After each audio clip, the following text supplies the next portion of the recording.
Selamat datang di channel BH Korslet. Jangan lupa subscribe agar channel ini bisa berkembang ke depannya. Dan jangan lupa tinggalkan jejak Anda di kolom komentar. Terima kasih guys.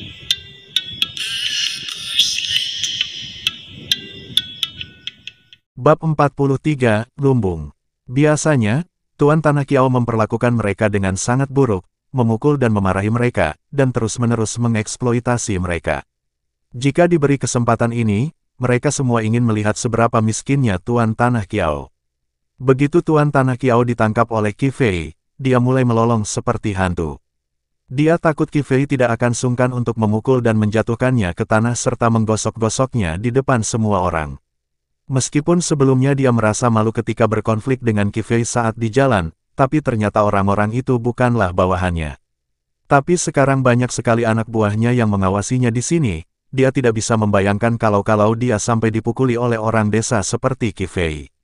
Tindakannya sungguh memalukan, jadi Tuan Tanah Kiau terus membungkuk dan berbicara kepada Qi Fei. Qi Fei, aku tidak memprovokasimu. Aku tidak akan repot-repot denganmu karena membawa begitu banyak orang ke rumahku. Tolong jangan melakukan sesuatu yang berlebihan. Dia merasa kalau Qi Fei mungkin punya masalah dengan otaknya. Bagaimana mungkin dia tidak takut padanya, seorang tuan tanah besar. Sekarang setelah dia ditangkap oleh Qi Fei, dia tidak berani menghadapi Qi Fei secara langsung. Dia hanya bisa menghibur Qi Fei dengan mengatakan bahwa dia tidak akan mengganggunya dan memintanya untuk segera pergi. Namun Qi Fei mencibir dan tidak mengatakan apapun padanya. Karena aku datang untuk mencarimu, aku tidak akan pergi begitu saja. Jika kau tidak ingin mati, beritahu aku di mana lumbung padi keluargamu. Apa, lumbung padi? Tuan Tanah Kiau tidak menyangka Qi Fei akan menanyakan hal ini, karena makanan adalah sumber hidupnya sekarang. Dia tahu bahwa ada kelaparan di daerah dalam jarak 100 mil dari Kabupaten Taohua. Oleh karena itu, ia sangat mementingkan makanan yang disimpannya selama bertahun-tahun. Sekarang ketika dia mendengar Qi Fei bertanya langsung tentang lumbung padinya, dia mendapat firasat buruk.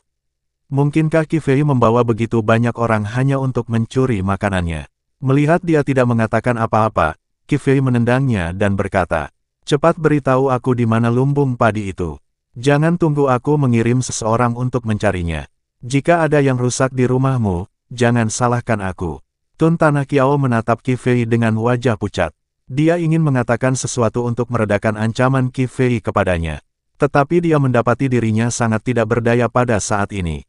Jika dia tidak memberitahu Qi Fei tentang lumbung padi itu, Qi Fei pasti tidak akan membiarkannya pergi. Tetapi bagaimana mungkin orang seperti Tuan Tanah Kiau begitu murah hati hingga memberitahu Qi Fei tentang lumbung padi itu? Dia tahu bahwa Qi Fei memiliki begitu banyak orang, dan begitu mereka menemukan lumbungnya, mereka pasti akan mengambil semua makanannya.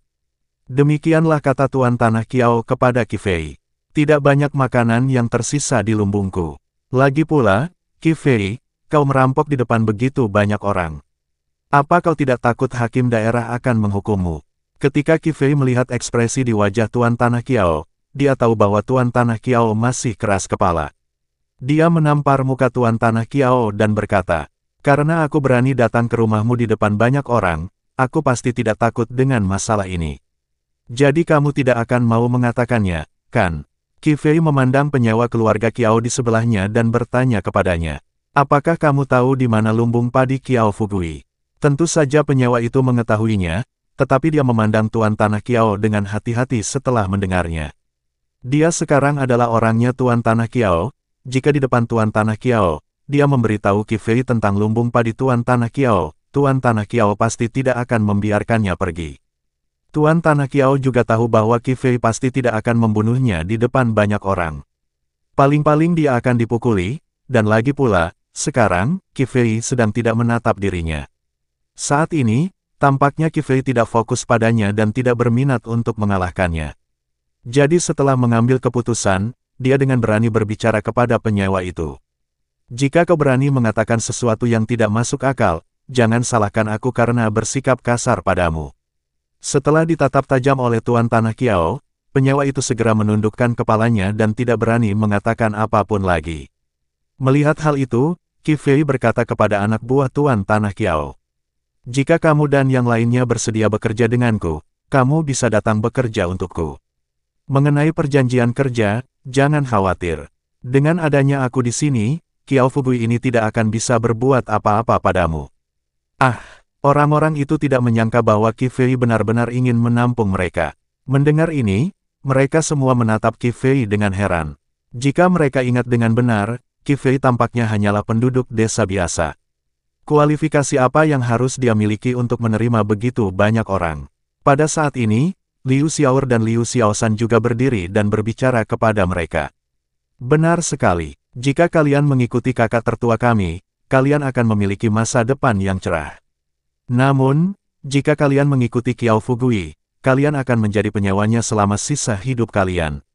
Ketika para penyewa melihat Liu Xiaoer dan Liu Xiaoshan mengenakan pakaian baru, mereka juga sedikit iri.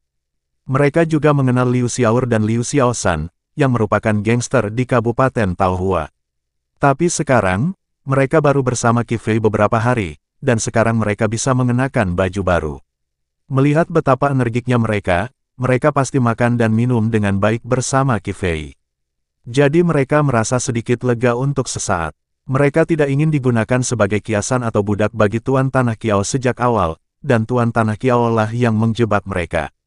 Dia memaksa mereka untuk menjadi penyewanya. Kalau tidak, sebagai orang normal, tidak ada seorang pun yang rela menjadi budak orang lain. Ketika Tuan Tanah Qiao melihat bahwa anak buahnya benar-benar dibujuk oleh Qi Fei, dia menyadari bahwa mereka semua diyakinkan oleh Qi Fei. Dia langsung berbicara kepada mereka dengan cara yang galak. Tidakkah kau pikirkan, dari mana Qi Fei mendapatkan uang dan kemampuan untuk mendukungmu? Jika kau mengikuti Qi Fei, cepat atau lambat kau akan mati kelaparan. Tetapi Qi Fei tersenyum dan berkata kepada Tuan Tanah Qiao, aku tidak punya makanan sekarang, tapi dengan lumbung padi milikmu, Qiao Fugui, bukankah aku akan punya makanan? Setelah mengatakan itu, Qi Fei berpura-pura memikirkannya lalu berkata, Qiao Fugui, kau mengingatkanku bahwa karena aku harus menafkahi banyak orang, bagaimana mungkin aku harus kekurangan uang?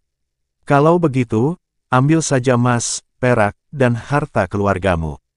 Meskipun dia tidak akan kekurangan uang lagi setelah menerima pembayaran 1 ton besi dari keluarga Wang. Tetapi saat ini, jika dia bisa membuat Qiao Fugui jijik, dia pasti tidak akan melewatkan kesempatan ini. Setelah berbicara beberapa saat, Qi Fei kehilangan kesabarannya. Karena penyewa-penyewa itu ragu-ragu, dia tidak perlu menjadikan mereka sebagai bawahannya. Jadi Qi Fei hanya melambaikan tangannya dan berbicara kepada orang-orang di belakangnya. Cari. Makanan Qiao Fugui pasti disembunyikan di rumahnya.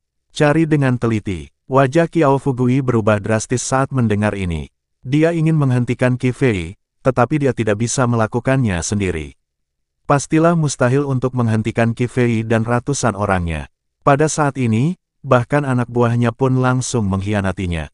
Salah satu pria melangkah maju dan berbicara kepada Qi Fei. Tuan, saya tahu di mana lumbung padi Tuan Tanah Qiao berada, dan juga di mana harta karun Tuan Tanah Qiao berada. Saya akan membawa Anda untuk melihatnya. Li Er, beraninya kau mengkhianatiku. Tuan Tanah Qiao sangat marah dan ingin bergegas menghampiri dan memukulnya, tetapi dihentikan oleh Qi Fei. Bab 44, Ruang Rahasia. Ketika orang lain melihat ini, apa yang perlu diragukan? Jelaslah bahwa Tuan Tanah Qiao telah kehilangan kekuasaannya, meskipun Qi Fei tidak akan membunuhnya. Tetapi setelah Qi Fei membawa begitu banyak orang untuk merampok rumah Tuan Tanah Qiao, Tuan Tanah Qiao hanya tinggal dengan cangkang kosong. Mereka pasti akan lebih tertindas di masa mendatang. Mereka semua adalah orang-orang cerdas dan pasti akan memilih pemberi kerja yang lebih baik. Jadi lebih banyak orang memilih untuk berdiri di pihak Qi Fei, dan semua orang bergegas untuk memimpin jalan bagi Qi Fei. Mereka takut jika mereka selangkah lebih lambat, Qi Fei tidak akan menginginkan mereka lagi. Qi Fei juga senang melihat ini terjadi. Setelah mengirim seseorang untuk mengikat Tuan Tanah Qiao, mereka mengikuti pemandu ke lumbung Tuan Tanah Qiao. Itu adalah lumbung yang sangat besar, dan Qi Fei sudah menduganya. Tetapi setelah melihat lumbung sebesar itu, Qi Fei masih sedikit terkejut. Jumlah anggota keluarga dan karyawan Tuan Tanah Qiao tidaklah begitu banyak, paling tidak lebih dari 1.000 orang. Lalu mengapa dia membutuhkan lumbung sebesar itu? Dia tidak bisa makan begitu banyak makanan. Dan Qi Fei mendengar dari bawahan Tuan Tanah Qiao, bahwa Tuan Tanah Qiao memiliki lumbung padi lebih dari 1, ada 1 lagi di dalam ladangnya. Ini juga untuk kenyamanan menyimpan makanan. Dan ada lumbung padi lainnya. Setelah mendengar ini, Qi Fei sedikit terkejut. Lumbung padi satu ini saja sudah cukup.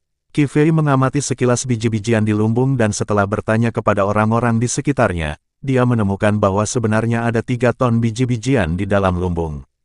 Apa konsepnya? 1 ton makanan cukup untuk memberi makan 1.000 orang selama setahun. 3 ton ini cukup untuk memberi makan 3.000 orang selama setahun. Dan sekarang Qi Fei hanya memiliki 600 orang di bawah komandonya, bahkan jika mereka yang berada di bawah Tuan Tanah Kiao juga disertakan.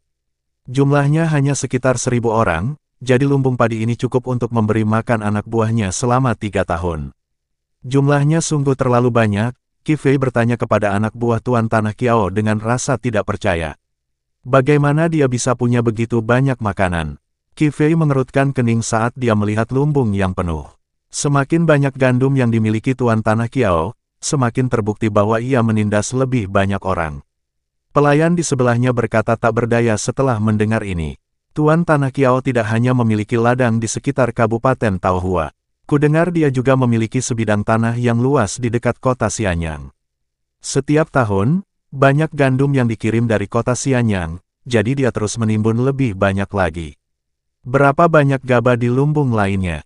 Qi Fei bertanya langsung tentang topik yang paling menjadi perhatiannya. Tidak banyak, mungkin hanya sekitar 200 kg. Baru-baru ini terjadi kekeringan dan panennya buruk, jadi tidak banyak makanan di lumbung itu. Liu Xiaor, bawa anak buahmu dan pindahkan semua gandum dari lumbung ini. Qi Fei terlalu malas membuang-buang waktu di rumah Tuan Tanah Kiao. Sekarang setelah kita menemukan lumbungnya, kita harus memindahkan semuanya. Baiklah, kakak. Liu Xiaor juga sangat gembira saat ini, karena sebelumnya dia merasa khawatir. Jika Qi Fei tidak punya makanan, bagaimana dia bisa memberi makan anak buahnya? Tetapi sekarang setelah dia melihat Tuan Tanah Kiao memiliki begitu banyak makanan, Liu Xiaor juga senang untuk Qi Fei. Dengan cara ini, akan lebih mudah bagi Qi Fei untuk melaksanakan pemberontakannya. Melihat ini, Liu Xiaosan berkata kepada Qi Fei dengan heran. Kakak, apakah aku tidak perlu membantu? Qi Fei menggelengkan kepalanya dan berkata kepada orang-orang di bawah komando Tuan Tanah Kiao. Di mana perbendaharaan keluarga Kiao Fugui? Dia juga harus meninggalkan beberapa orang untuk memindahkan uang dari keluarga Kiao Fugui. Seperti kata pepatah, seranglah saat orang sakit melakukannya, dan sekarang Kiao Fugui telah jatuh ke tangannya. Bagaimana mungkin Qi Fei memberi Kiao Fugui kesempatan untuk bangkit kembali?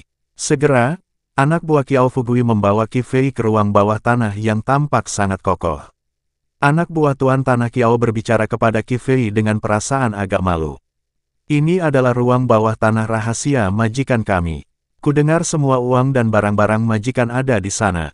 Qi Fei melihat ke ruang bawah tanah dan mendapati bahwa ruang itu terhalang oleh sebuah batu besar. Ada kunci pada batu itu, dan kunci itu harus dibuka sebelum batu itu dapat dipindahkan. Liu Xiaosan berjalan mendekat, melihat, dan memberikan beberapa saran kepada Qi Fei. Kakak, bagaimana kalau aku mengajak beberapa orang untuk memecahkan batu ini?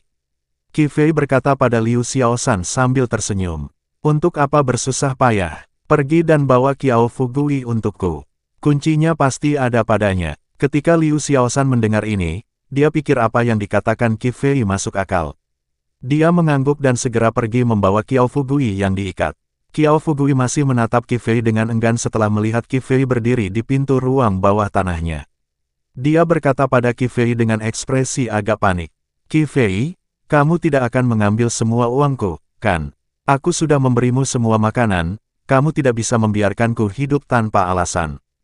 Qi Fei bukanlah orang yang kejam. Dia tahu bahwa Kiao Fugui pasti memiliki propertinya sendiri di kota Xianyang. Jadi mereka baru saja hanya merampok semua barang milik Kiao Fugui di Kabupaten Taohua. Untuk bertahan hidup, Kiao Fugui tidak punya pilihan selain pergi pindah ke kota Xianyang. Dengan cara ini, Kiao Fugui tidak akan menimbulkan masalah bagi dirinya sendiri. Qi Fei berjalan lurus dan mulai mencari Kiao Fugui. Sambil mencari kunci di tubuh Kiao Fugui, dia juga berkata pada Kiao Fugui. Berhentilah bicara omong kosong. Kau tahu berapa banyak hal tidak bermoral yang telah kau lakukan selama bertahun-tahun. Hanya saat kau jatuh, orang-orang di bawahmu akan tercerahkan. Penduduk desa yang sebelumnya merasa bahwa Qiao Fugui agak menyedihkan, setelah mendengar apa yang dikatakan Qi Fei, mereka semua langsung mengangguk, dan semua orang merasa bahwa apa yang dikatakan Qi Fei masuk akal. Lihatlah betapa menyedihkan kehidupan para penyewa di bawah Qiao Fugui. Cuaca mulai dingin sekarang, tetapi mereka masih mengenakan baju dan celana tipis saja. Mereka bahkan tidak mengenakan sepasang sepatu, yang cukup menunjukkan betapa kejamnya Qiao Fugui mengeksploitasi mereka. Jika karakter Saleh Qi Fei tidak muncul, mereka tidak akan tahu berapa tahun lagi mereka akan disiksa oleh Qiao Fugui. Benar saja, kunci ruang bawah tanah ada di baju Qiao Fugui. Qi Fei segera menemukan kunci yang terbuat dari emas dan menatap kunci emas itu. Qi Fei mencibir dan berkata, "Kamu cukup pandai bersenang-senang, tetapi sayangnya, barang-barang ini tidak akan menjadi milikmu lagi." Setelah mengatakan itu, Qi Fei mengambil kunci dan pergi untuk membuka pintu ruang bawah tanah. Melihat ini, Qiao Fugui menjerit tajam. Ini lebih menyakitkan daripada bunuh diri, melihat makanan dan uang yang telah ditabungnya selama bertahun-tahun lenyap. Sungguh menyakitkan bahwa semuanya telah menjadi milik orang lain. Setelah mendengar teriakan Qiao Fugui, Qi Fei memukul lehernya. Qiao Fugui tiba-tiba pingsan di tanah, dan Qi Fei berkata ringan, "Jika menyakitkan untuk ditonton, maka jangan ditonton." Bab 45, Gadis. Setelah mendengar kata-kata Qi Fei, semua orang di sekitar tidak dapat menahan diri untuk berpikir bahwa ini hanyalah pembunuhan. Semua orang tahu orang macam apa Tuan Tanah Qiao itu, tetapi sekarang Qi Fei ingin merampok uang Tuan Tanah Qiao di depannya. Dia sangat perhatian dan berkata, "Jika itu membuatmu merasa tidak nyaman, jangan menontonnya." Namun, perhatian semua orang segera teralih ke seberapa banyak emas, perak, dan harta karun yang ada di ruang bawah tanah Tuan Tanah Qiao. Setelah Qi Fei berhasil membuka ruang bawah tanah, dia menyalakan lilin dan turun bersama semua orang. Hal pertama yang menarik perhatian Qi Fei adalah sekotak penuh batangan perak. Perkiraan kasar menunjukkan bahwa mungkin ada lebih dari 500 tael perak. Orang yang memimpin jalan Qi Fei merupakan salah satu bawahan Tuan Tanah Qiao yang paling dipercaya. Meskipun dia merupakan bawahan paling terpercaya dari Tuan Tanah Qiao, namun bawahan ini seringkali dipukuli oleh Tuan Tanah Qiao. Oleh karena itu, dalam hatinya dia sangat membenci Tuan Tanah Qiao.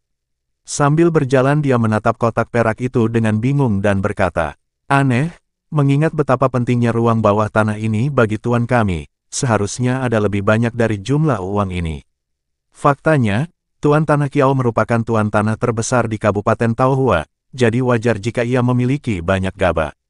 Tetapi dia mungkin tidak punya banyak uang, karena keluarga Tuan Tanah Qiao tidak menjalankan bisnis. Jelas tidak sebanding dengan seorang pengusaha, jadi memiliki 500 tael perak sudah dianggap cukup baik. Namun, Qi Fei juga merasa tidaklah normal membangun ruang bawah tanah hanya untuk menyimpan 500 tael. Dia bisa saja menaruh 500 tael perak itu di tempat tersembunyi. Tidak perlu menaruhnya di ruang bawah tanah. Pada saat ini, Qi Fei melihat pintu kayu lain di ruang bawah tanah. Dia berjalan mendekat dan menggunakan beberapa trik. Pintu kayu itu terbuka dengan mudah. Ada sebuah kotak indah di balik pintu kayu. Ketika semua orang membukanya, isinya adalah emas. Wah, ini sangat berharga. Tuan Tanah Qiao adalah seorang pria vulgar yang hanya mencintai emas dan perak dan tidak menyukai perhiasan. Jadi barang berharga di sini semuanya batangan perak dan emas batangan. Tentu saja, emas ini hanya satu lapisan, bukan berbentuk kotak. Qi Fei membuat perhitungan kasar dan menemukan ada 100 tael emas di sini. Jika dikonversi ke perak, jumlahnya menjadi 1000 tael perak. Memang jumlah yang besar. Diperkirakan ini hampir seluruh harta milik Qiao Fugui. Kabupaten Taohua hanyalah daerah miskin. Sekalipun dia tuan tanah terbesar di Kabupaten Taohua, dia tidak sekaya itu. Qi Fei melambaikan tangannya dan meminta orang-orang di belakangnya untuk mengumpulkan semua 1500 tael. Tepat saat dia hendak berbalik dan pergi, tiba-tiba dia mendengar suara batu yang diketuk di sudut tersembunyi. Ada seseorang, Liu Xiaoshan berkata dengan heran. Semua orang takut akan penyergapan, jadi mereka segera melihat ke sana dengan waspada. Qi Fei melihat tidak ada suara lain kecuali suara ketukan batu. Kemudian dia berjalan hati-hati sambil membawa lilin dan menemukan bahwa ada pintu batu yang sangat tersembunyi di sini. Karena batunya hampir menyatu dengan dinding, dan ruang bawah tanahnya sangat gelap. Itulah sebabnya banyak dari mereka tidak menyadari gerbang batu tadi. Setelah melihat ini, Liu Xiaoshan berkata dengan ekspresi bingung di wajahnya. Mengapa ada pintu lain di tempat ini? Mungkinkah ada harta karun lain di dalamnya? Qi Fei menggelengkan kepalanya dan berkata, Qiao Fugui ini hanyalah seorang tuan tanah. Tidak peduli seberapa kayanya dia tidak dapat memiliki semua jenis harta. 1.500 tael ini mungkin adalah semua kekayaannya. Dan suara tadi adalah suara seseorang yang mengetuk.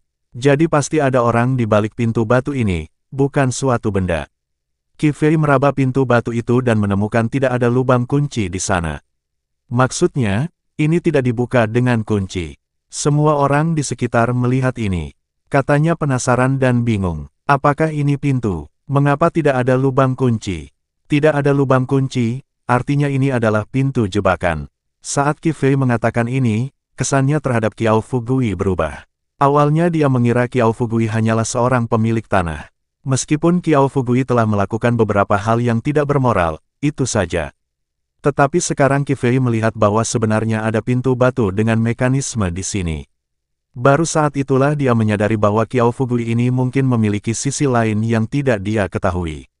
Qi Fei meraba-raba sekelilingnya dan menemukan sebuah tempat lilin yang tampaknya dapat digerakkan. Jadi dia memutar kandil itu pelan-pelan. Pintu batu itu tiba-tiba mengendur. Ketika orang-orang di sekitar melihatnya, mereka semua berkata dengan terkejut. Ini bergerak, ini benar-benar bergerak, ini sebenarnya pintu batu dengan mekanisme. Dalam kesan mereka yang dapat menggunakan lembaga pemerintah haruslah orang kaya dan bangsawan. Tidak seorang pun menyangka bahwa di ruang bawah tanah biasa milik Tuan Qiao, akan ada pintu batu mekanis seperti itu. Sekarang, semua orang semakin bersemangat untuk melihat apa yang ada di balik gerbang batu itu. Setelah pintu batu dipindahkan, suara dari balik pintu terdengar lebih jelas, ternyata itu adalah tangisan seorang wanita. Gadis itu mungkin tidak menyangka bahwa ada begitu banyak orang berdiri di luar pintu. Jadi ketika mereka pertama kali membuka pintu, mereka tidak bisa melihat dengan jelas. Dia bergegas maju dan bersujud pada Qi Fei. Tuan Qiao, kumohon izinkan aku kembali. Orang tuaku sudah menungguku di rumah. Gadis lain juga mengatakan hal ini sambil berlinang air mata. Anda mengatakan bahwa selama kami bekerja sama dengan Anda akan membiarkan kami kembali. Sudah lebih dari sebulan, tolong biarkan kami kembali. Beberapa orang di kerumunan itu terkejut dan segera berteriak serta menutup mata mereka. Ternyata kedua gadis itu dalam keadaan telanjang. Mereka berdua dikurung di gua batu yang gelap dan ditawan oleh Qiao Fugui selama sekitar sebulan.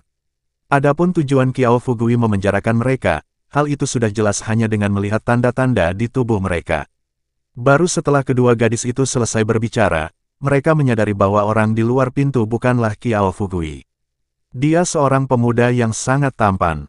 Di belakang pria itu, ada lebih banyak orang, tetapi tanpa kecuali, mereka semua adalah pria.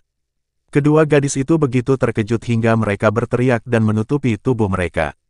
Selama bulan ini, mereka mengalami rangsangan mental yang ekstrim.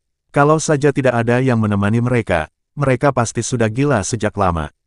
Qi Fei juga langsung bereaksi, melepas mantelnya dan mengenakannya pada salah satu gadis itu. Kemudian dia berbalik dan berkata kepada Liu Xiaoshan di sampingnya, "Lepaskan pakaianmu." Liu Xiaoshan akhirnya bereaksi. Pada saat ini, dia tidak punya waktu untuk melontarkan lelucon kotor. Dia segera melepas mantelnya dan memakaikannya pada gadis lain. Kedua gadis itu menjadi sedikit tenang setelah pakaian menghalangi pandangan tubuh polos mereka. Baru pada saat inilah semua orang memiliki energi untuk melihat apa yang sedang terjadi. Qi Fei mengerutkan kening dan menatap kedua gadis itu dengan ekspresi tertekan dan bertanya, "Siapa kalian? Mengapa kalian di sini? Bersambung dulu ya, Tuan."